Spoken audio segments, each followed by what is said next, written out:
It's been too long, Sam. You were a good friend to me.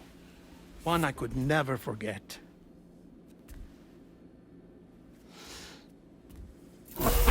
Which is why I took steps to ensure that this message would only play upon your arrival. The sensors were set to scan for your biometric data. A simple enough trick.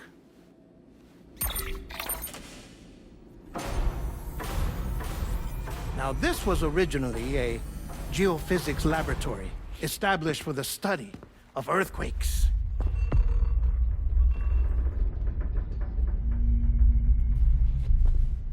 And for that reason, it holds a wealth of documentation on gatequakes, tar currents, and placates. As well, I discovered, as research data on the other side.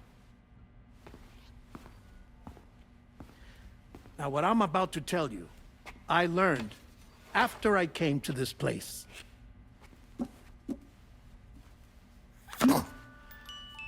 Imagine that this is the lab. Though it's relatively close to the northern tip of South America, the continent is entirely cut off from us by a tar belt. And so we have no idea what's going on down there. Nor do we know the state of any continent other than our own. The researchers here were trying to establish contact with the rest of the world. They were well equipped to do so, as the facility had once been used to launch research satellites.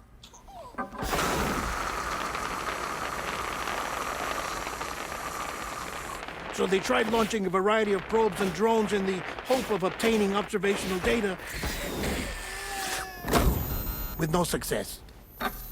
The Earth, you see, is shrouded in a thick layer of chiralium that renders electronics inoperable at altitude. So they tried sending ships across the ocean. Oh, yes. Oh, but that failed too. The high concentration of chiralium in open water proved too corrosive, invariably causing them to sink. But then the researchers found some rather rare birds on their doorsteps. Birds not native to the region. Nice birdie, nice birdie. And that, my friend, was just the beginning. Not far from the lab, they discovered a strange anomaly. Well, the surrounding area was heavily contaminated with chiralium. Yes. This is beautiful. The researchers would later dub the anomaly a plate gate. But further investigation revealed that it came into existence when you began to expand the chiral network across North America, and that the gate grew larger in tandem with the network itself. What started as a tiny fissure in space became so much more. The researchers duly installed cameras to study the gate and its surrounding area. Now, to their surprise, they caught footage of some unusual marsupials. Yes, a kind you wouldn't expect to normally encounter in Central America, like the birds. But to confirm their suspicions, they sent an autonomous robot through the gate. The soil samples it collected were consistent with the archived geological data from the southern hemisphere.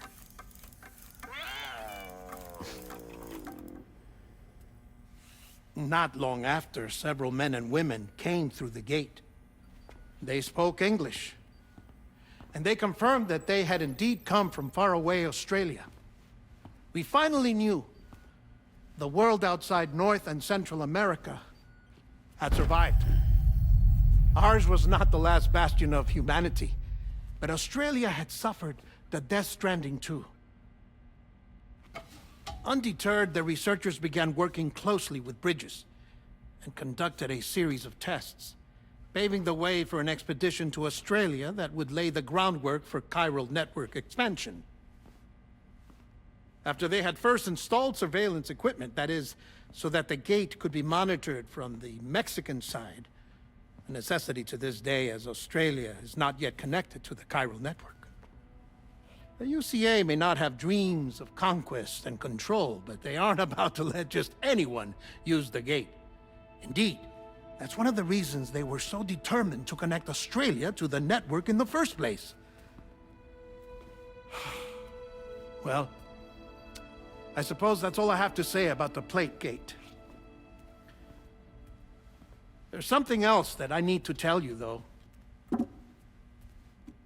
Something far more important. Mind if I pause it here? I have to go take a shower. Gate quake detected. Sam, a gigantic BT just showed up outside. We're prepping weapons for you now. Access the terminal up top and take whatever you need. We're counting on you.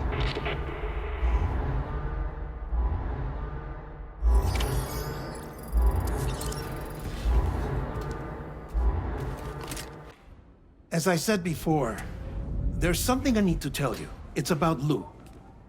You see, after you left Bridges, I decided to do a little digging into BB-28's past. That is, Lou's. I found the BB decommissioning records. Now, according to them, BB-28 was flagged for disposal and subsequently incinerated 4 years ago, long before you and Lou first met. That's BB-28? This is the child officially identified as BB-28. But if you look closer, Sam, you see at once that it can't possibly be Lou. Right there at the elbow, where the birthmark should be. Nothing. Which means we have another BB-28 on our hands. The one with whom you memorably went west and back not so long ago, that is Lou. Per regulations, the serial number assigned to each BB was unique. No two units should have ever been assigned the same one. I've cross-checked the details with the most up-to-date entries in the UCA database. And indeed, there is no reason to believe BB-28 survived. All of which can only mean, Sam, that the bridge baby you carried with you on your journey across America, Lou, was never recorded in the official database. So, where then did Lou come from? Right now, your guess is as good as mine. But as worrying as that sounds, this could actually be to your advantage, since it's functionally impossible for the UCA or Bridges to track a BB of which they have no record. Which is lucky because if they did know about a BB that could live and grow outside the pod, they'd want to secure it for study. So take comfort in the knowledge that they don't, that you're free, that you can bring up Lou in peace. How is it, by the way? The two of you living as a family. Right. I have gifts for you. A few things to take back home. An assortment of vaccines to be administered as your child grows up. We want Lou to live a long and healthy life. And it's natural for children to be afraid of shots. Maybe this will help put Lou's mind at ease. A token of my affection. You can collect it via the delivery terminal when you leave. I wonder how big Lou will get. Anyway, there's one more thing I wanted to share with you. As you know, everyone is meant to go to their own beach when they die. But unlike most people, I wasn't born from a mother. I was born from an artificial womb. Transplants provided the organs I never had. I was incomplete and had no beach, I believed. But I wasn't about to accept that. I went back home to study the Ha and Ka and the beach. I threw myself into my work, Sam. I tried. But I think I've done all that I can. In the end, I'm still a patchwork Frankenstein's monster. One that's just about worn out. As a doctor, I can tell you, I don't have long left. So I've devoted my remaining time to research. That's why I'm here, Sam. where I can focus on the beach. There's so much data here, Sam. On beach formation, jumping via beaches, the relationship between the beach and plate gates. All the evidence you could ever wish for. Not enough to solve every mystery, perhaps, but enough for me to make an incredible personal discovery that I have a beach after all. It doesn't matter how I was born. I have lived as a human. And thus do I possess a beach like any other. I am not a machine, but a person with a ha and a ka and a beach to go with them.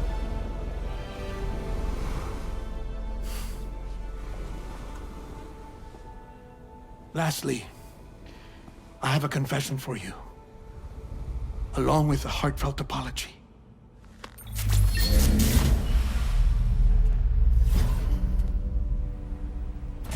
I told you once that I didn't have dooms.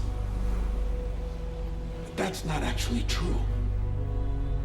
Not that I was lying, you understand. I just didn't know. It was only after I found my beach that I realized. Chiral allergic reaction. I can feel it getting closer.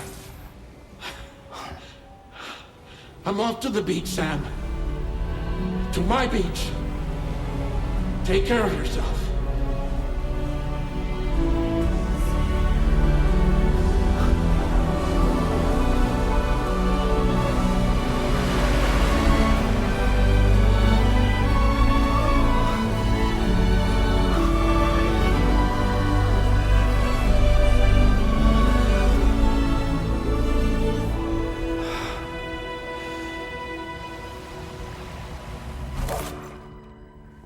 Sam.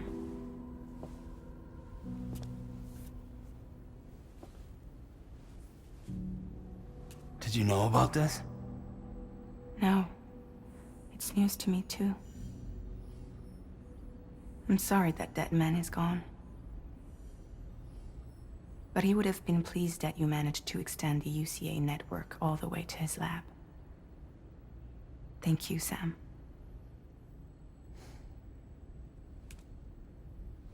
I guess I'm homeward bound. Missing little Lou that badly? You know I am. Come on back, Sam.